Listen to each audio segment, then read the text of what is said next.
এই পৃথিবীতে সবাই বলতে চায়, সবাই প্রমাণ করতে চায়, সবাই চোখে পড়তে চায়।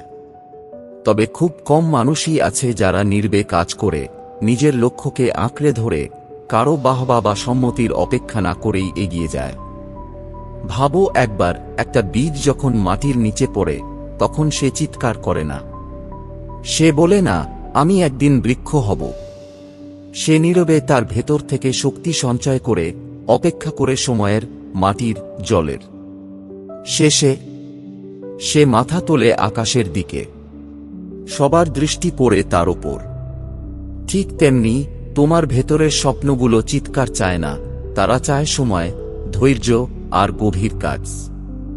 নীরবতা হলো সেই আত্মিক প্রস্তুতির সময়, যেখানে তুমি নিজেকে গড়ে তুলো, নিজের শক্তিকে নিয়ন্ত্রণ করো, আর দিনের পর দিন নিজের লক্ষ্যের দিকে এগিয়ে যেতে থাকো। এই 25টি শক্তিশালী উপদেশ আপনার জীবন বদলে দিতে পারে, যা নিয়ে আমি আজ আলোচনা করতে যাচ্ছি। তাই মনোযোগ দিয়ে পুরো ভিডিওটি শুনুন। এক, কাজেই পরিচয় দিও, মুখে নয়। সফল মানুষ কখনোই বলে না সে কি করবে, সে সেটা করে ফেলে। যখন তুমি মুখে বলো, আমি এটা করব, আমি এটা পারবো, তখন মানুষ অপেক্ষা করে তোমার ব্যর্থতা দেখতে। কিন্তু যখন তুমি আগে কাজ করে ফেলো, তখন সবাই অবাক হয়, সম্মান করে। 2, যত কম বলবে, তত কম ভুল করবে। প্রত্যেকটি কথা এক একটা তীর। যদি তুমি সব সময় কথা বলে যাও, তাহলে কখনো না কখনো ভুল তীর ছুঁড়বে, যার জন্য পরে অনুশোচনায় পড়তে হবে। নীরবতা শেখায় কখন কথা বলতে হয় আর কখন চুপ করে থাকতে হয়। 3, সবাইকে খুশি করতে গিয়ে নিজের লক্ষ্য হারাবে না। সবাইকে খুশি করতে গেলে তুমি নিজের মূল্যবোধ বিসর্জন দিতে শুরু করো। নীরবতা শেখায়, তুমি যদি নিজেকে খুশি না রাখতে পারো, তবে কারো মুখেই হাসি আনতে পারবে না। 4, নীরবতাই হলো সবচেয়ে বড় প্রতিরোধ। তর্কে জেতা মানেই নয় তুমি সঠিক। অনেক সময় চুপ থেকে পরিস্থিতিকে নিয়ন্ত্রণে রাখা সবচেয়ে বড় প্রতিবাদ। সাফল্য যখন আসবে, তখন সেই চুপ থাকা হবে সবচেয়ে গর্বের প্রতিশোধ। 5, শান্ত থাকো, গর্জে উঠো সময় এলে। বাঘ প্রতিদিন গর্জায় না, সে শিকার দেখে ধৈর্য ধরে অপেক্ষা করে। ঠিক তেমনি মানুষ যদি প্রতিটা মুহূর্তে নিজেকে প্রমাণ করতে চায়, তাহলে তার মূল শক্তিটাই ক্ষয়ে যায়। সময় এলে তুমি এমন কিছু করো, যাতে সবাই আপনিই জানে তুমি কে। 6, তোমার পরিকল্পনা প্রকাশ করো না আগে থেকেই। তুমি যদি আগেই বলে ফেলো কি করছো, তবে হয়তো কেউ তোমার সেই পরিকল্পনা চুরি করবে, হয়তো উপহাস করবে। কাজ করো নীরবে, যেন কাজ শেষ হলে সবাই তাকিয়ে থাকে বিস্ময়ে। 7, নিজের উন্নয়ন গোপনে করো, ফলাফল সবাই দেখতে পাবে। জিমে গিয়ে অনেকে সেলফি তোলে, কিন্তু কাজ করে না।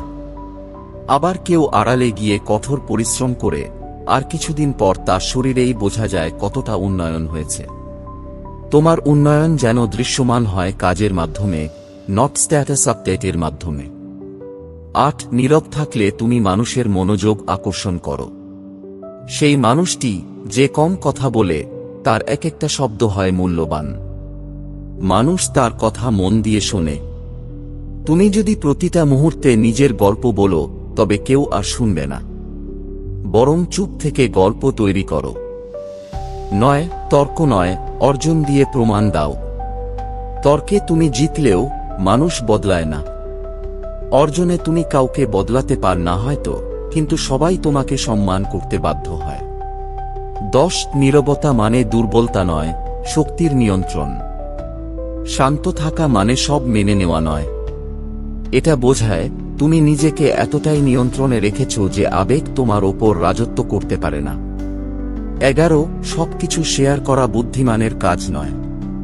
এই পৃথিবীতে সবাই বন্ধু নয়। তুমি যাকে তোমার কষ্ট বা স্বপ্ন বলছো, সে হয়তো ভিতরে ভিতরে তোমার ক্ষতি চায়। তাই জেনে বুঝে কথা বলো, আর না জানলে চুপ থাকো। 12, যত কম বলবে, তত বেশি শোনার সুযোগ পাবে। যখন তুমি কম বলো, তখন শোনার সুযোগ বাড়ে। আর শোনা মানেই শেখা। তুমি যত বেশি শুনবে, তত বেশি শিখবে, এবং তত বেশি উন্নতি করবে। 13 অপ্রয়োজনীয় কথায় শক্তি ক্ষয় হয়।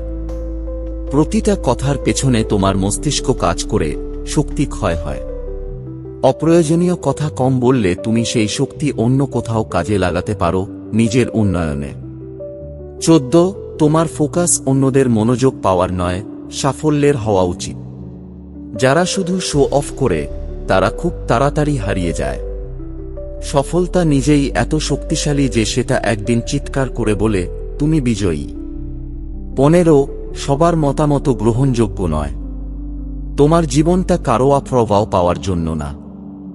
নীরব থেকে বিশ্লেষণ করো, কার কথা শুনবে আর কারটা নয়। 16 তোমার কাজের মধ্যেই তোমার পরিচয়।